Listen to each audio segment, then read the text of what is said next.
Welcome to Didgeridoo.com. My name is Will, and I want to teach you about the drop octave technique. And I'll give you a little history of the technique. About 3 years ago, I was fortunate enough to live in Australia for about 3 months with William Barton, who's one of Australia's leading didgeridoo players. And during that time, I played out of the side of my mouth, and I played on a really small mouthpiece.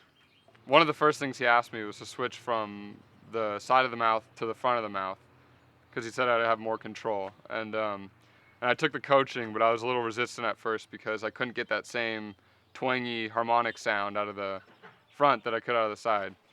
But I started playing on his didges, and William plays a mouthpiece that's typically about 1.5 inches in width and maybe 3.8 to 4 centimeters wide,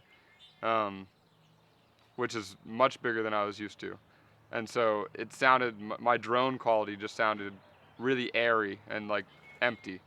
And after about 4 months of practicing that, I was able to get the drone clarity back. And when I got home from Australia, I was just thinking, why is it possible to go up in the trumpet range and not go down into any lower range? And just that thought, I just started trying to hit some imaginary note. And I had opened up all my mouthpieces at that point because I've been playing on William Barton's didges, for a couple months, so I was used to that bigger mouthpiece. So the combination of those things, I just started trying to hit this imaginary note, like,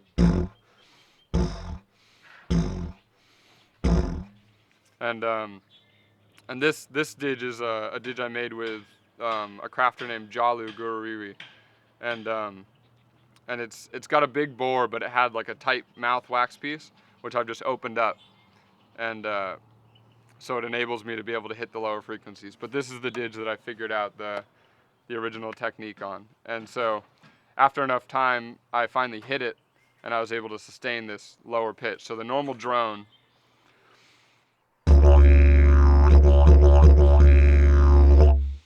and then an octave below.